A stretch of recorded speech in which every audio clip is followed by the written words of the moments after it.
Hello everyone, and welcome to the Request for Proposals tutorial video. I am Mariana Moscoso, the Program Manager of the Arts and Corrections Program. I am here with the Program Analyst, Roman Sanchez, and we will be walking you through the process of submitting a proposal. The Arts and Corrections Program contracts with nonprofit organizations, arts-related units of government, or other entities to provide art classes with teaching artists in cultural, folk and traditional arts, literary, media, performing, and visual arts to people currently experiencing incarceration in California Department of Corrections and Rehabilitation adult facilities. The program is a partnership between the California Department of Corrections and Rehabilitation, also known as CDCR, and the California Arts Council. The California Arts Council, also known as CAC, is currently seeking proposals from potential and returning organizations interested in providing these services. Before we get started, I'd like to invite you, whether or not you ultimately decide to submit a proposal, to complete our feedback survey. Your input will help us build a more equitable, accessible, and clear RFP process. All responses to the survey will remain anonymous and will not impact a submitted proposal. The survey will take no more than 5 minutes to complete. Now let's begin. Before submitting a proposal, you will need to read the Request for Proposal or RFP. An RFP outlines the opportunity, who's eligible to apply, what components are necessary in your proposal, and how proposals will be reviewed and selected. Let's take a look. To download the RFP, go to www.caleprocure.ca.gov. Click on the tile labeled Get Public Procurement Information. Click on See Current Bids. In the Department Search field, enter 8260. That will bring up all current RFPs for the Arts Council. In the search results, click on Arts and Corrections Program, coordinating organizations with the current RFP number. Just a friendly note that the filming of this tutorial was before the release, so the example on screen is for a different RFP, but the format and presentation is very similar. This will take you to the landing page for our current RFP. On the right, you'll see a list of documents we've provided to help you put together and submit a proposal. However, the RFP is the main document that contains the primary requirements to submit a proposal. It's important to carefully review the RFP in its entirety. It identifies programming requested by these institutions' CRMs. It lists the expected competencies, qualifications, and deliverables expected of successful applicants. It provides key action dates related to the submission and review of proposals. It also outlines the review process and includes a glossary of terms commonly used in the documents. Included on the eProcure website are the templates you will use to complete your proposal, along with instructions on how to fill out the templates, and a required checklist you will use as a cover sheet for your proposal. Let's take a look at these documents a little closer. The templates break down your proposal into 3 sections: organization information, institution information, and additional documents.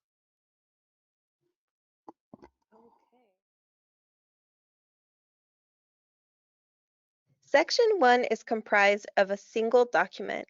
The Section 1 Organization Information template will be filled out once for your organization. Prompts will guide you to provide information about your organization profile, cultural competency, equity and inclusion, qualifications of administrative personnel, and CDCR mandatory training. This section also includes a list of institutions requesting additional programming.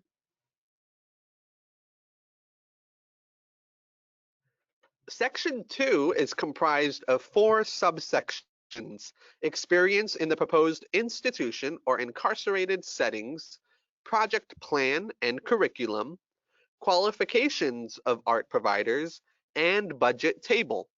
For each institution you are proposing programming for, you must submit a completed Section 2. That means you will submit one institution information template, one project plan table outlining all workshops you are proposing in that institution, as many curriculum templates as needed to outline all the workshops your organization is proposing for that institution, and one budget table indicating all costs associated with the execution of all the proposed programming in that institution, including administrative oversight. All the instructions for the project plan table are available in the template under the Key tab. To see an example of a completed project plan table, refer to the Example tab. Now let's look at the curriculum template. This document asks further questions about any and all proposed workshops. It is broken down into sections: workshop description, workshop objectives, teaching/learning strategies, response/evaluation, workshop outline, and workshop material list. For further assistance, you may also refer to the curriculum example.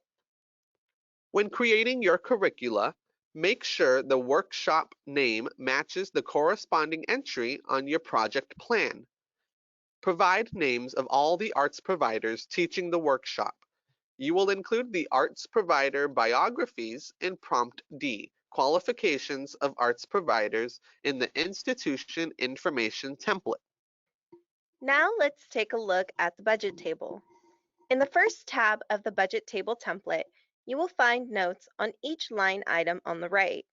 Please read each of them carefully to ensure your budget table is accurate. The first tab, labeled Budget Table, is your master budget table. This entire budget tab will automatically be populated by completing all of the tabs in the spreadsheet, so it's very important to complete each tab in its entirety. The tab labeled Data from Project Plan requires you to populate data that you used in the project plan table. The tab labeled Direct Labor breaks down line items including arts providers' total teaching hours, guest artists' total teaching hours, total prep hours, and administrative personnel. At the top of this tab, you will find notes to guide you through the definitions of these line items. The tab labeled Training Costs breaks down the line item CDCR Training. Similar to the previous tab, you will find instructions on how to complete this table at the top of the tab. The next tab, labeled Travel Costs, breaks down the line items associated with travel. As a state agency, we adhere to the state's travel reimbursement rates and the mileage rates. So please use the 2 hyperlinks at the top of this tab as a reference. The last tab, labeled Other Costs, breaks down the line items including equipment and supplies and other direct costs. Additional notes for this tab can be found on the right of the tables. Please refer to them for further clarifications. Once again, by populating numerical data into each tab, your master budget table will automatically update to reflect it. For further clarifications, you may also refer to the budget table example, which serves as a model for how data should be properly entered. Let's move on to Section 3. This section of the proposal includes 7 required documents and 1 optional document. Some of these documents you will need to gather and add as attachments. Make sure to read through every attachment in this section because some attachments require additional actions, such as completing additional forms and or required signatures. After you have read section 3, you must print this entire section and add any required signatures. Original wet signatures, not electronic, are required by the person who is authorized to bind your organization in a contract. Once you have completed all 3 sections outlined above, you are ready to compile an original copy of the RFP proposal for submission. One original hard copy proposal marked original copy is required and must be submitted. Before submitting, your proposal must be checked for accuracy and completeness. Accuracy accounts for 5% of your total score. Although this is a low percentage, accuracy helps evaluators better understand your responses, which improves your organization's chances at getting awarded. Print the required attachment checklist and mark it with original copy for submission. Print one copy of completed sections 1 and 2 for your original copy. Combine sections 1 through 3 using the required attachment checklist as a reference. Double check your original copy using the required attachment checklist and check off the items as you review. Ensure subsections also follow the order outlined in the required attachment checklist. Create a digital copy of your RFP proposal and label your digital files correctly. We must receive a digital copy of your RFP proposal on a USB flash drive. Depending on the section or file, there is a different format for labeling your files. Refer to the template instructions for information on how to label them. Artistic samples must be included in the submission USB flash drive for every proposed arts provider who will provide direct services within each proposed institution. Create a unique folder for your artistic samples, labeling according to the table in the institution information template. If you include a document with links to online samples, make sure the links are not broken. Mark your envelope with your organization information, the RFP number and title, the list of institutions contained in your proposal, and the words "Do not open." Proposals not submitted under sealed cover and marked as indicated may be rejected. Mail or deliver your proposal to the California Arts Council office by April 20th, 2020 at 9 a.m. Proposals received after this date and time will not be considered. And that is it. If you have any questions, be sure to review the RFP and template instructions. We will also be hosting an optional RFP webinar on March 5th at 3 p.m. If these documents do not answer your questions, you are welcome to submit questions via email to roman.sanchez@arts.ca.gov by no later than 4 p.m. on April 8th. Both of the Q&As and the webinar will be posted online. See the RFP for more information. Okay, that's it. Remember to fill out that survey that we mentioned at the beginning of the video.